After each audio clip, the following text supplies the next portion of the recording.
শিক্ষক দিবসে শিক্ষকদের কালো ব্যাজ পরিয়ে বরণ করলো ছাত্রছাত্রীরা। একটু ব্যতিক্রমী ছবি হুগলির খানাকুলের কুমারহাট প্রাথমিক বিদ্যালয়ে। শিক্ষক দিবসে ছাত্রছাত্রীরা শিক্ষকদের কালো ব্যাজ পরালেন।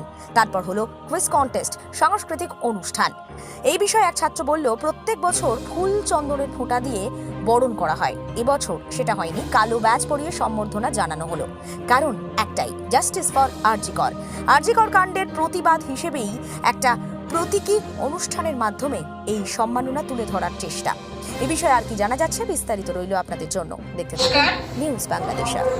আজ শিক্ষক দিবস। উপস্থিত সকল শিক্ষক শিক্ষিকা এবং ছাত্রছাত্রী সবাইকে আমার শিক্ষক দিবসের আন্তরিক শুভেচ্ছা ও ভালোবাসা জানাই। এর আগে আপনারা একটা অনুষ্ঠান করেছিলেন, সেখানে আমি যেতে পারিনি, তার জন্য দুঃখিত। তো সেই জন্য আজকে ঠিক করেছিলাম যে যারা যারা বলেছে আর কাউকে আর কি করবো না, সবার প্রোগ্রামেই অবশ্যই যাব। তো শিক্ষক দিবসের গুরুত্ব আলাদা করে কিছু বলার নেই। আমরা প্রত্যেকেই জানি আমাদের জীবনে শিক্ষক শিক্ষিকাদের স্থান কোথায়। মা বাবার পরে আজকে কি কর্মসূচি আছে? আজকে 5ই সেপ্টেম্বর সর্বপল্লী রাধাকৃষ্ণনের জন্মদিবস উপলক্ষে শিক্ষক দিবস পালন করা হয় প্রতি বছর। সেই শিক্ষক দিবস পালন আজকে হচ্ছে কুমারহাট প্রাথমিক বিদ্যালয়। এবং শিক্ষক দিবসের আজকে মূল আকর্ষণ আমাদের প্রাথমিক বিদ্যালয়ে যারা ছাত্রছাত্রী খানাকুল দক্ষিণ চক্রে, তাদেরকে নিয়ে একটি কুইজ কম্পিটিশনের আয়োজন করা হয়েছে।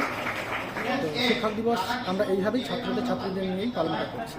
তো আমরা দেখলাম যে আরজিকর উই ওয়ান্ট জাস্টিস এইরকম একটা আবক্ষ মূর্তি আছে, বা আপনারা কালো ব্যাজ পড়াচ্ছিলেন, তো এর মাধ্যমে কি চাইছেন? ব্যাপারটা বর্তমান যে সামাজিক পরিস্থিতি, সেই পরিস্থিতিতে উৎসবের আবহে আমরা কেন, এবং শিক্ষক দিবস প্রতি বছর আমরা যেভাবে করি, আর 5টা শিক্ষক দিবসের জন্য শিক্ষক দিবস একটু পৃথক। সেই উৎসব বা নিজেদের মধ্যে আনন্দ করার মতো মানসিক অবস্থায় আমরা নেই। তাই আমরা শিক্ষকদের প্রতি বছরের মতো পুষ্পস্তবক বা চন্দনের ফোঁটা দিয়ে বরণ করতে পারিনি। আমরা এই কালো ব্যাজ দিয়েই সবাইকে বরণ করেছি, এবং এই কালো ব্যাজটা জাস্টিসের জন্য এবং সমাজের যে অধঃপতন, সেই জায়গা থেকে আমাদের একটা প্রতিবাদ। সেই কালো ব্যাজ ধারণ করে আজকে আমরা শিক্ষক দিবস সামনে দিয়েছি। তো এর পরবর্তী কর্মসূচি কি আছে? ছেলেদের কুইজ কম্পিটিশন। এরপরে আমরা এখান থেকে সারিবদ্ধভাবে আমাদের অবর বিদ্যালয় পরিদর্শকের অফিস, খানাকুল 2 নম্বর ব্লক অফিসের পাশেই, সেখানে গেছি বৃক্ষরোপণ কর্মসূচি করব। সমাজে যে দুর্নীতি এবং অবক্ষয়ের বীজ বাষ্প, সেখান থেকে আমরা কয়েকটি গাছ লাগিয়ে এবং যে মেয়েটি নির্যাতিতা তার আত্মা শান্তির উদ্দেশ্যে, এটা একটা আমাদের প্রতীকী বার্তা। এই গাছ লাগানো কর্মসূচির মাধ্যমে আমরা পালন করব এবং অনুষ্ঠান ওখানেই শেষ হবে। আপনার নাম পরিচয়? আমার নাম Somesh Ghosh, United Primary Teachers Welfare Association Khanakul দক্ষিণ চক্রের চক্র সম্পাদক।